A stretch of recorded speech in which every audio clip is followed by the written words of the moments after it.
So once again, magabi ka na itong tanan. Ito sang i-sheet up atong kuan guys ha.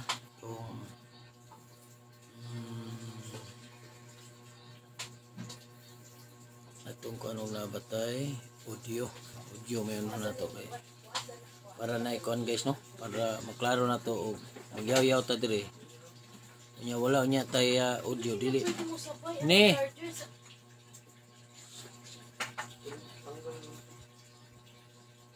So atong klaroho na ato og naabatay audio kay og sige tagyaw-yaw nya watay audio. Sayang atong giyaw-yaw. No. Sana tawa na batay audio guys.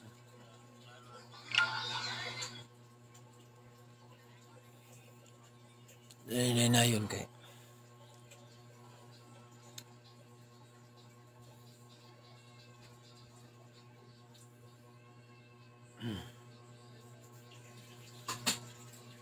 change that.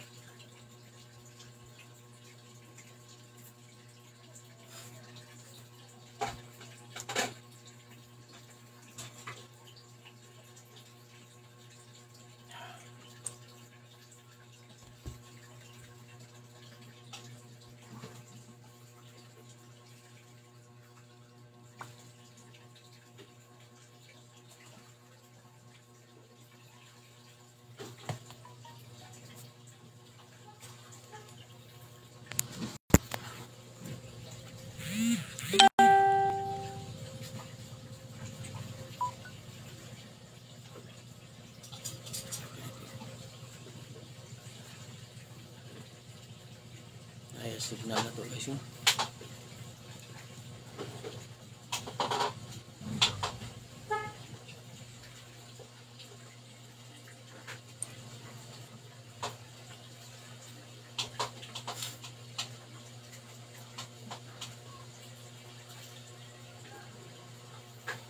Hinay katong signal guys.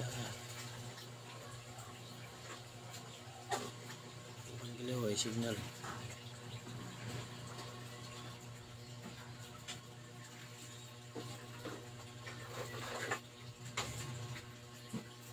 Kumusta man yung kagabion niya guys no? Meron ba yung adlaw karong adlaw ah? Wala ito siya. Eh, si Kuan kuya. Hinay yung signal. Ano ni?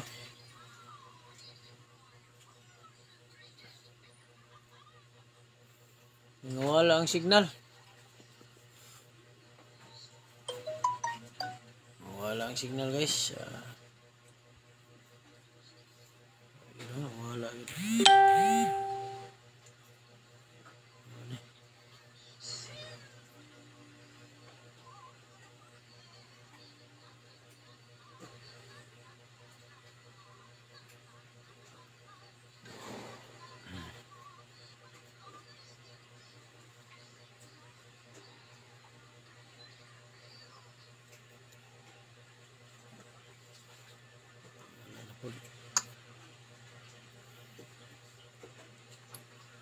Wala yung signal dyan. Saan na itong signal ni? Wala man.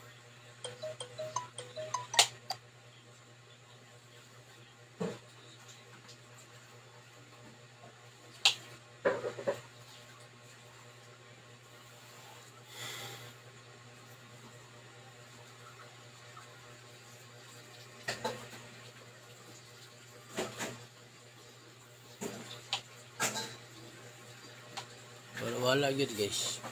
Yun ako makita dari akong kuan. Aba ko yung ta kaingon nga kuan guys kanang nabatay signal dia kay di man nato madungog atong tingog.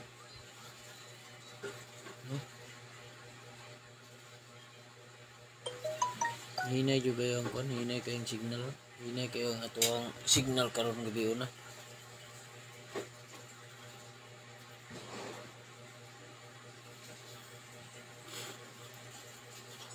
So once again, may gabi ka na total pero ayaw lang ta guys no, bisig na araw tayo kuan diha. Nagtiyabaw ng imong anak ni.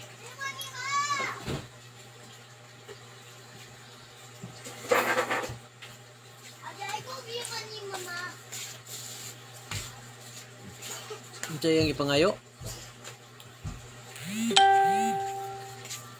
Wala yung signal na. Wala yun.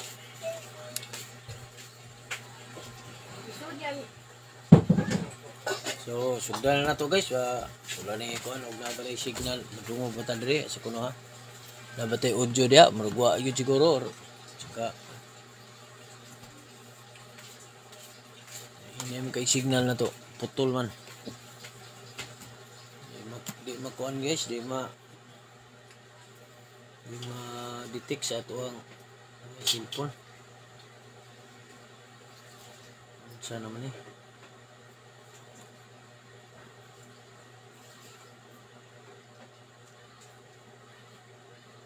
Nana ko diri sa Region 7 gyapon gaw, Region 7 gyapon.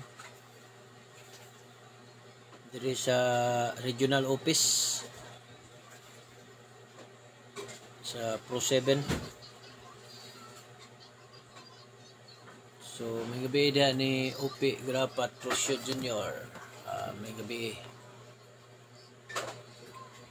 Nya kang bro Nardo Pipito. Bro, madungog ra ko dia, bro. Makuan ako kay mura mag hina juga akong signal diri, di man ako maklaro og naa ba koy audio or wala. Okay. Kuan man. Nara ba ka koy audio dia?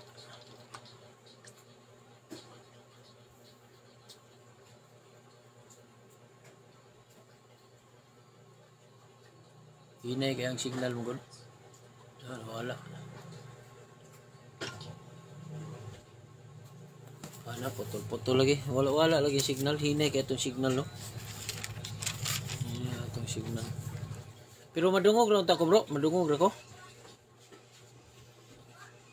Bisag sa signal dyan siya kay hinay kay ang signal guys. Kaya nga itong kuhan dili man madungog.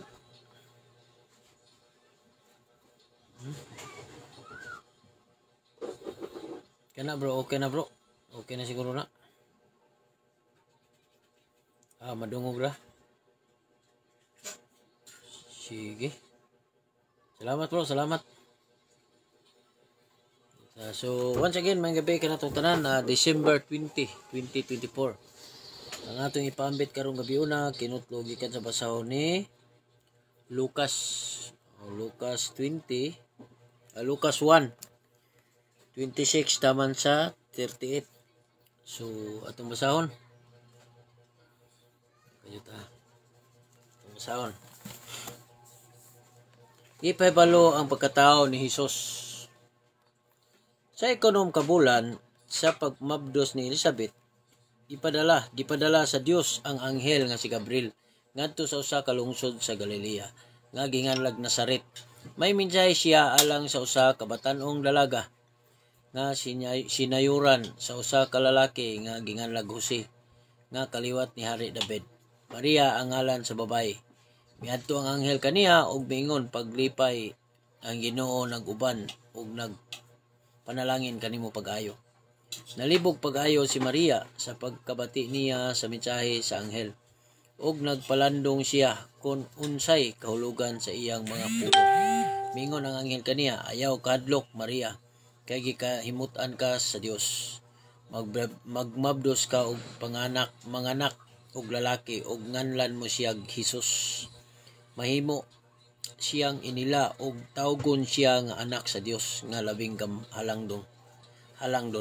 Ang Ginoong Dios maghimo kaniyang hari sama sa iyang katigulangan nga si David og mahimo siyang hari sa mga kaliwat ni Jacob hangtod sa kahangturan ug dili gayud matapos ang iyang gingharian.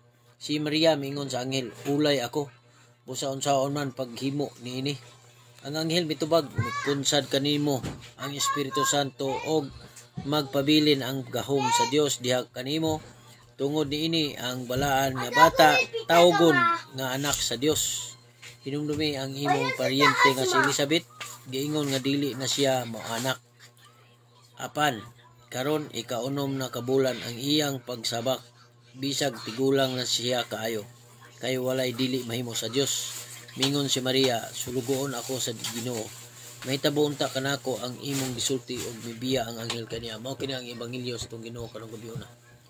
So sa atong pagpaambit sa pulong sa Ginoo karon kay duol naman ang December nga himong simbolo sa pagkatao sa atong Ginoong Dios. Mao ni nga atong gipaambit karong mga gabi una or sa mga previous days kining pagkatao or kining kahimugso niya sa atong Ginoong Dios. Una, kagahapon ang atong gipaambit kagahapon kadtong gi-inform si Elizabeth sa anghel nga si Gabriel nga gi-inform siya nga magmabdo siya, gidungog ang iyang pagampo unya ang iyang bana nga si Zacarias wala mituo kay guwang nalagi kuno si Elizabeth apan ingon ang anghel nga si Gabriel nga gikan karon dili ka na makasulti ug makabalik kag istorya kung mahitabo na ang tanan nga akong gisulti. So dinhi sa atong pagpaambit karon in relation sa pag-inform sa anghel nga si Gabriel ngadto sa kang Zacarias ug kang Elizabeth dinhi usab gimisyonan usab siya sa atong Ginoong Dios nga moadto sa lugar sa Nazaret nga diin iyang gipakita ug giistoryahan si Maria nga inahan ni Jesus Christ. So diha lahi ang ilahang lahi ang ilang pagtuo, lahi ang ilahang kining pagtuo sa mensahe tungod kay sa pikas nga bahin si Zacarias nagduha-duha apan si Mama Mary niingon nga matuman unta ang kay sulugoon man ako sa Dios, matuman unta ang iyang gisugo or matuman unta na diri ato basaw na ato ni kanon siya ingon si Maria sulugon ako sa Dios Ginoo mahitabo unta kanako ang imong gisulti og mibiya ang anghel. So diha sa komparison na to makita na to ang pagtuo nila. So sila kaliwat man sa atong Ginoong Dios ni Haring David niya kinsa man pwede mo tuo nga ang anghel ningon man nga ang magbunga ka og magsamkon ka og lalaki og mahimo siyang ilado, mahimo siyang mangluluwas o mahimo siyang hari, tanang hari ang iyang gingharian walay katapusan. Mao na ni karon guys, ang atong paghari sa atong Ginoong Dios wala na katapusan. So naghari siya didto pa sa langit apan moabot ang panahon sa nahisulat sa balang kasulatan labi na sa warning nga gihatag sa atong Ginoong Dios nga nahisulat sa balang kasulatan sa pinadayag katong 7 trumpet nga ningon mahimo na pag mubalik na siya sa ikaduhang pagbalik moingon na ang tingog nga ang gingharian sa langit ug sa yuta mahimo nang gingharian sa anak sa tao tungod kay ang atong Ginoong Dios nga si Jesus Christ gitawag man og anak sa tao kay nagpakatawo man siya dinis kalibutan unya pinaagi ni Maria. So diri sa atong pagpaambit ro niingon siya dinha nga si Maria wala nagduha-duha ni dawat bisan na ulay siya. So unsa may giingon sa anghel nga magkunsad ka or ang Espiritu Santo mukunsad kanimo og magmablos ka og mga anak kag lalaki og hinganal mo si Jesus. So karon akong pangutana sa atong mga katawhan karon sa kalibutan ug kitay hatagag mensahe about niini mutuman ka ta. So sa inyong paminaw sa akong tubag, sa akong mga nakita kanong panahon na murag moingon kog dili nganuman tungod kay ang mga tao karon nagpabilin nga pagkadautan bisan pag unsaon nimo sangyaw sa may balita nagpabilin sila og pangitag rason na isama kaniadto nga nataw na unta ang atong Ginoong Dios nga si Jesus Christ bulahan sila ni atong panahon na tungod kay nakita nila mismo sa ilang mga mata ang anak sa tao, ang anak sa Dios nga nagpakatao gayon aron pagluwas kanato, aron magpalansang sa krus, aron kinsa katong mutuo kaniya makabaton og kinabuhing walay katapusan. So naisulat na sa balaang kasulatan. So sa atong pagpaambit karon makita nimo sa ako nang ginaingon walay pagduwa-duwa si Maria nga nidawat sa maong misyon kay ningom siya kay ako sulugon man sa Ginoo matuman unta kanako ang imong mensahe. So manghinaw ta nga sa atong tagstag sa kinabuhi dinhi sa kalibutan tumano na to ang mga misyon or ang misyon nga gihatag sa atong Ginoong Dios nganhi kanato. Kay kitang tagsa sa kinabuhi, tagsa natong mga tao, musugot tag sa dili, do na tay mga misyon sa kinabuhi. Do na tay misyon dinhi sa kalibutan nga dapat atong tugkaron og atong kanabang ato ang hibawon, atong paningkamutan nga makuha o mahibaw-an para ningabot sa panahon makapadayon ta sa atong misyon nga diin pagtabang sa katawhan or pagtabang niining kalibutan na koy. Musugot tag sa dili guys, kitang tanan dunay misyon. So nay nagmisyon og save the soul like me, do na poy ga misyon og save the earth, na poy ga misyon og save the kining ocean, na daghan kayo nya. Daghan pong mga gihatagag misyon nga maningkamot og tanom og kahoy. Naapoy mga gihatagag misyon nga mo against pagpuril sa mga kahoy. Ngana siya. So parehas na sa ato ang kalibutan karon atong Pilipinas. Makita ni mga Pilipinas nga nindot na sa atong panahon nga nasulbad-sulbad ang mga drugs dinhi sa Pilipinas apan karon nigbalik na pod ron, nabali na noon si Duterte nga naningkamot og sulbad o naningkamot nga mahurot ang mga drugs dinhi sa Pilipinas, mao na hinoy pailag kaso nya karon hinon wala gi hatagag extra kining investigation, kining epekto sa duga sa kalibutan, epekto sa duga sa atong sa human sa atong pagkatao. Ang ilang gihatagag bili kining nangamatay nga katungkuan. Di na to masabot, no? Di na to masabot ang sitwasyon. Apan magpabilin kay naman tas gobyerno magpabilin gyapon tas tong mandato nga to serve and protect. Mo na niya sa atong pagpaambit karon manghinaot nga ato untang ma-apply sa atong tagsa ka kaugalingon og madawat og unsa atong misyon dinhi sa kalibutan aron makatabang kita sa kining niyang kalibutan nga diin gipahulman sa atong Ginoong Dios. So ug moabot ang panahon nga gumikan sa kabusador sa tao silutan ta or kining kuhaon na atong hinulman kinabuhi kay kining kalibutan dili man ni siya mapupos kung gawas lang kung kuhaon sa Ginoo or papason apan ang tao lang moy mubalik ngadto sa naghimo kanato. So kung mamatay ta maabot yung ta ato kung akong giingon yung testimony ninyo mo lang nahimo ko magsasangyan sa mga balita. So dili man ko perfect apan naningkamot ko nga makapadayon ko sa akong misyon para do natay mapahinumduman nga ang Ginoo importante gayud sa atong pangkinabuhi, sa atong adlaw-adlawng kinabuhi. Dili nato siya isalikway o nagampo ta apan second priority lang, dili. Tungod kay siya ang naghimo sa tanan, mahimo niya ang imposible. So walay dili niya mahimo. So unsa may giingon sa balaang kasulatan dinhi, ingon sa dinhi sa bahin sa pagkamabdos ni Elizabeth. Niingon siya nga mahimo sa Ginoo ang tanan. So atong basahon balik. Sige.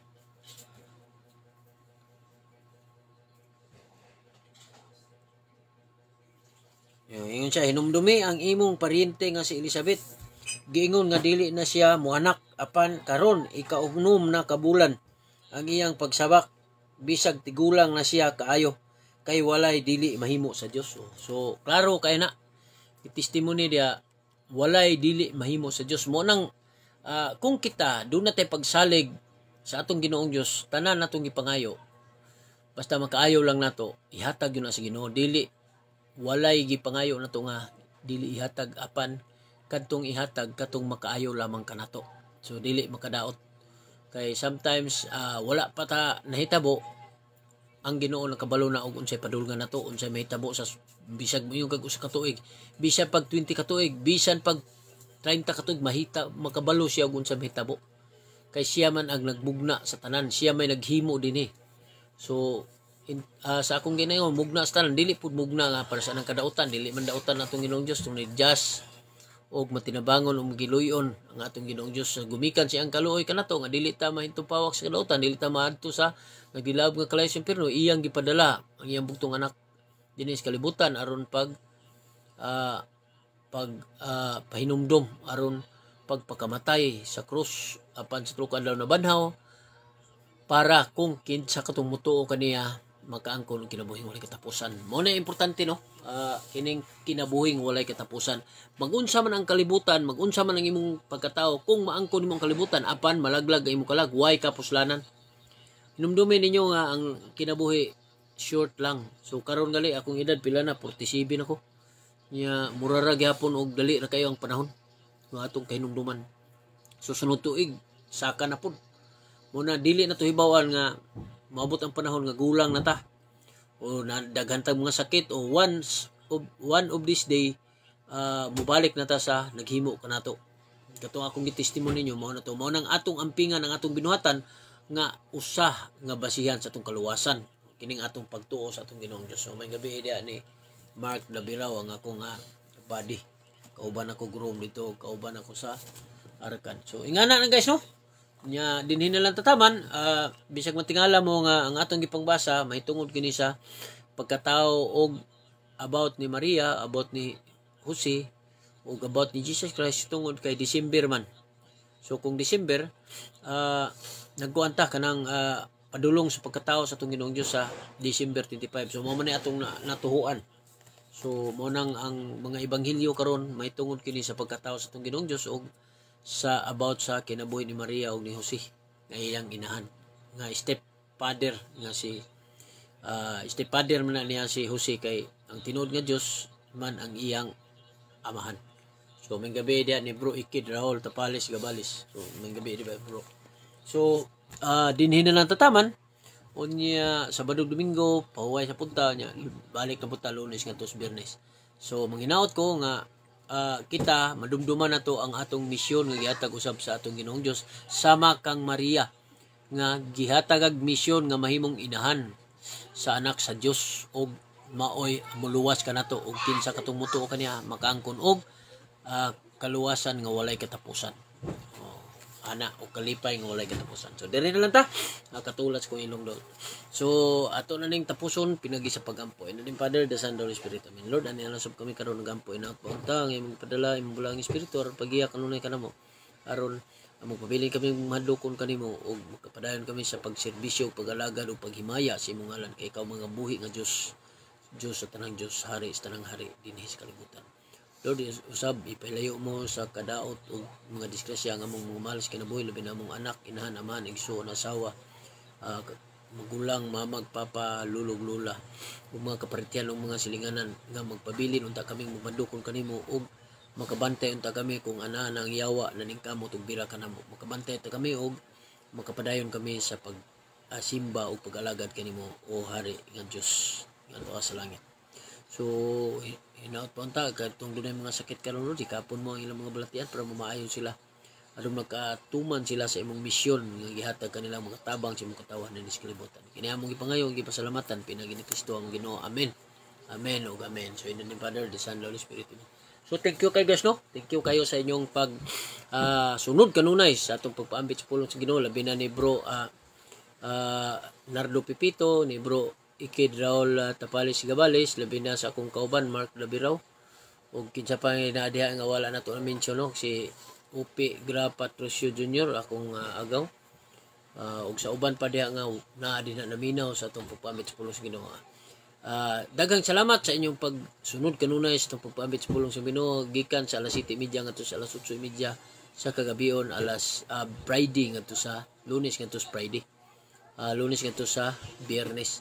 Unya thank you usab sa inyong pag-like ug share sa atong pagpaambit or pag kining post sa atong short Bible verse.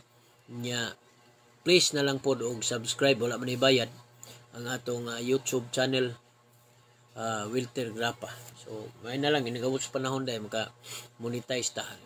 Ug wala pod okay ra gyapon basta padayon lang kita sa atong pagpaambit sa pulong sa Ginoo dinhi sa live sa Facebook. So, daghang salamat ug ako mga ingon kaninyo ang kalinaw sa Ginoo mga uban unta kanunay kaninyo ug ang Ginoo mga uban sa inyong text sa kapanimulay, text sa kagalingon, text sa ka pamilya. Daghang salamat ug maayong gabi kanatong tanan. God bless us all.